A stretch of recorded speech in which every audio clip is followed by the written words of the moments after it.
জানো ঠাকুর, তোমার শ্রীচরণে কয়েক মিনিটের প্রার্থনায় যে কত শান্তি অনুভব হয় তা লক্ষ টাকা দিয়েও পাওয়া সম্ভব না। একটা মোমবাতি আর ধূপকাঠি জ্বালিয়ে তোমার কাছে মনের কথা খুলে বলতে প্রতিদিন তোমার দুয়ারে যে কত শত ভক্তের আগমন ঘটে তার কোনো শেষ নেই। জড়জগতে মানুষ সুখী নয়,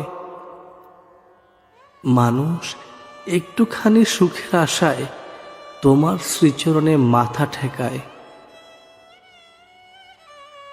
এমন অনেক ভক্ত আছে যারা তোমার দুয়ারে গিয়ে দু চোখের জল ফেলে তার মনের কষ্টগুলো, আকাঙ্ক্ষাগুলো ব্যক্ত করে। তাদের দৃঢ় বিশ্বাস,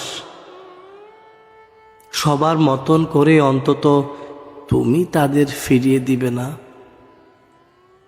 প্রিয়জন, আত্মীয় স্বজন, বন্ধু বান্ধব, এমনকি নিজ সমাজ থেকে যখন আঘাতপ্রাপ্ত হয়, প্রতারণার শিকার হয়, তখন তোমার দুয়ার ছাড়া আর কারো দুয়ার খোলা থাকে না।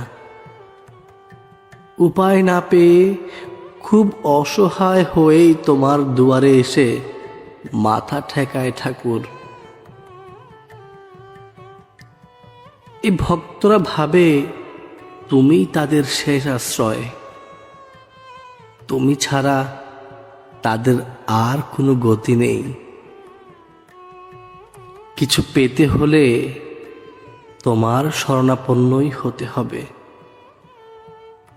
কারণ এই দুনিয়ায় যার কেউ নেই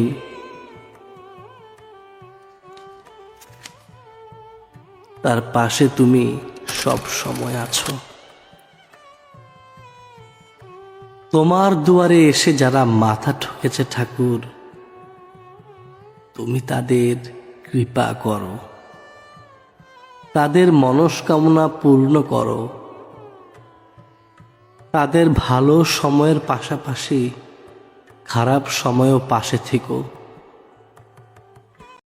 জানো ঠাকুর, তোমার শ্রীচরণে কয়েক মিনিটের প্রার্থনায় যে কত শান্তি অনুভব হয় তা লক্ষ টাকা দিয়েও পাওয়া সম্ভব না। একটা মোমবাতি আর ধূপকাঠি জ্বালিয়ে তোমার কাছে মনের কথা খুলে বলতে প্রতিদিন তোমার দুয়ারে যে কত শত ভক্তের আগমন ঘটে তার কোনো শেষ নেই। জড়জগতে মানুষ সুখী নয়, মানুষ একটুখানি সুখের আশায় তোমার শ্রীচরণে মাথা ঠেকায়। এমন অনেক ভক্ত আছে যারা তোমার দুয়ারে গিয়ে দু চোখের জল ফেলে তার মনের কষ্টগুলো, আকাঙ্ক্ষাগুলো ব্যক্ত করে। তাদের দৃঢ় বিশ্বাস,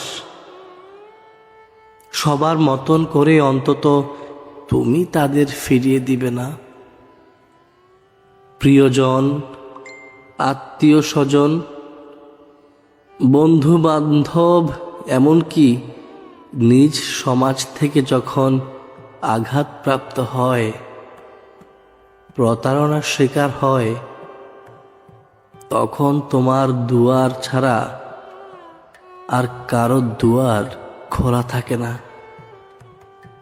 উপায় না পেয়ে খুব অসহায় হয়েই তোমার দুয়ারে এসে মাথা ঠেকায় ঠাকুর। এই ভক্তরা ভাবে তুমিই তাদের শেষ আশ্রয়। তুমি ছাড়া তাদের আর কোনো গতি নেই।